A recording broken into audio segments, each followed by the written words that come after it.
얼굴 같은 경우에는 웬만하면 진짜 아주 깊은 상처가 아니면 1, 2주면 다 옵니다. 그래서 우리가 리터치 그 고객들한테 설명을 할 때도 5일에서 7일 뒤에는 각질이 다 떨어지시고 2주 정도 지나면 이제 발색이 정상적으로 오시고 한 달 정도 되면 다 자리가 잡힙니다. 그래서 한 달에서 2달 사이 그때 터치업을 하자고 하는 이유가 그때가 가장 이제 피부가 다 암은 상태고 컬러 발색도 다 올라오는 상태이기 때문에 그때 작업을 하는 거예요.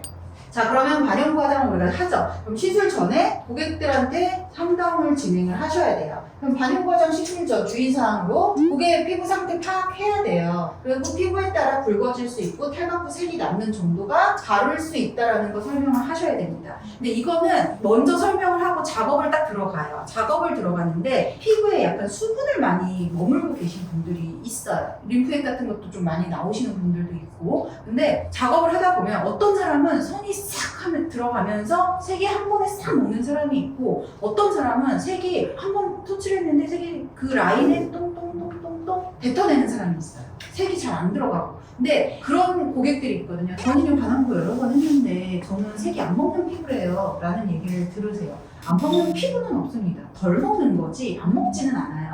안 먹는 거를 우리가 눈으로 직접 체크를 하시고 이분이 피부가 색이 잘 안 먹네 좀 뱉어내시는데 그러면 잘 먹게끔 작업을 해주셔야 돼요. 한 번, 두 번, 세 번, 네 번 계속 체크를 해서 색을 잘 일정하게 먹게끔 작업을 해주셔야지만 그분이 터치업을 하러 왔을 때 그래도 기존에 받아보셨던 것보다는 50% 60% 이상 색이 잘 남아서 오신다는 거예요.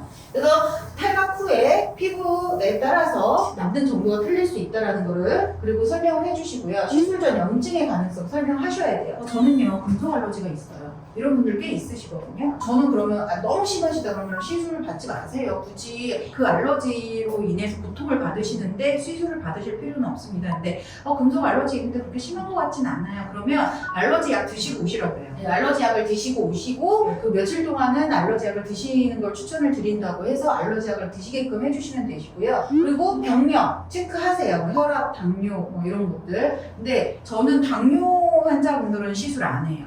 특히나 어른들 입술 시술 되게 많이 받고 싶어 하시거든요. 입술 무조건 안 해요. 당뇨 있으신 분들은 상처가 잘 안 아물어요. 근데 입술은 저희가 시술을 하면 포진이 생길 수가 있어요. 포진이 생기는 거는 헤르페스 바이러스를 가지고 계신 분들만 생기는 게 아니라 누구나 생길 수 있어요.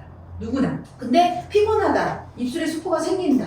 그런 분들은 거의 100% 생긴다고 보셔야 돼요. 그래서 꼭 체크를 하셔야 되는데 당뇨 환자분들은 아예 시술을 안 하는 게 좋으세요. 왜냐면은 이 헤르페스는 바이러스거든요. 바이러스는 번지는 속도가 커요. 번지는 속도가 빠르고 크기 때문에 아침에 분명히 아래 한두 개가 생겼는데 점심때 되잖아요. 그러면은 위로 다 번져 있죠. 피곤해서 우리가 입술에 수포 생기면 똑같아요. 그러다 보면 이게 물집이 터지고 딱지가 생기고 새로운 이제 새살이 올라와서 아무는데 시간이 2, 3주, 3, 4주가 걸리겠죠? 그러면서 컬러도 같이 떨어져 나갈 수도 있고 떨어진 부분에 색소가 침착이 될 수도 있습니다. 그래서 시술을 안 하시는 게 좋고요. 임신 여부 체크하세요. 하셔도 되는데 문제가 뭐냐? 우리가 1차에 쓰여지는 통증 방지제 그것 때문에 안 하는 게 좋아요. 1차 때 이제 시술을 하셨어요. 근데 2달이 지났는데 터치업을 하셔야 돼요. 근데 어떡하죠? 저 임신했어요. 터치업을 못 받을 것 같아요. 그러면은 되게 축하해 주시고 출산하시고 모유 수유 다 끝나시고 그때 연락 주시면 제가 더 예쁘게 해드릴게요. 그러면 고객들도 좋아하세요. 네, 감사합니다. 그러시죠. 모유 수유할 때도 절대 시술을 하지 않는 게 좋다. 근데 병원에서는 해도 상관없다고는 말씀은 하시거든요. 근데 이게 저희를 보호를 하는 거예요. 저희가 안전하게 시술을 해야지 고객들도 안전하게 시술을 받으시는 거거든요. 그리고 피부와 뭐 켈미컬 알러지, 아까 설명드렸죠. 켈로이드 피부는 엠보 시술 안 해요. 얼굴은 원래 켈로이드로 변하지 않거든요. 저도 병원에서 오래 일을 했고 의사 선생님이 켈로이드 같은 경우에는 뭐 얼굴 같은 경우는 크게 상관없습니다라고 늘 항상 얘기를 하셨고 근데 제가 어떤 케이스를 봤냐면 외국에서 이제 오셨어요. 눈썹을 제 시술을 받으려고 오셨는데 눈썹을 딱 들치는 순간 깜짝 놀랐어요. 그러니까 저도 지금 제가 반영 14년 했는데 14년 동안 그런 케이스를 처음 봤어요. 그분이 눈썹이 이렇게 있죠? 이게 전부 다 튀어나와 있어요. 근데 여기다가 내가 엠보를 또 한다? 상처를 옆인 데다 상처. 근데 본인은 모르고 계시더라고요. 모를 수밖에 없는 게 자는이 살짝 깔려있고 눈썹 털이 있으니까 내가 정말 신경 써서 보지 않는 한은 내 눈썹에 자는이 있는지 없는지 잘 몰라요. 상처가 있는지 없는지 잘 몰라요. 우리는 직업이니까 들춰서 보잖아요. 고객님들 눈썹을 들쳐서 보잖아요. 들쳐서 보고 사진을 찍어서 고객님한테 보여드려요. 고객님 지금 고객님 눈썹 상태가 이런 상태세요. 웬만하면은 시술을 안 하셨으면 좋겠습니다. 그리고 다니시는 걸 추천드려요. 왜냐면 켈로이드가 너무 심하게 튀어 올라와 있었어요.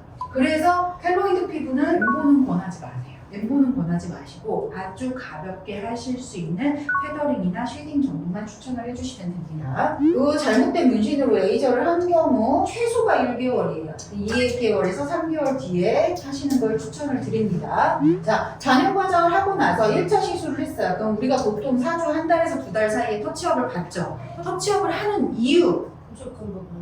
그쵸. 부족한 부분. 자, 왜냐면은 우리 이 작은 눈썹, 이 5.5cm 안의 눈썹도 이 앞부분, 앞머리 있는데 그 두께가 틀리고, 눈썹 가운데 틀리고, 꼬리 두께 틀려요. 피부 두께가 다 틀리단 말이에요. 그래서 탈각이 됐을 때 색이 어떻게 남는지를 체크를 하고, 디자인이 어떻게 남았는지를 체크를 하고, 그 부족한 부분을 보완을 해주기 위해서 시술을 합니다.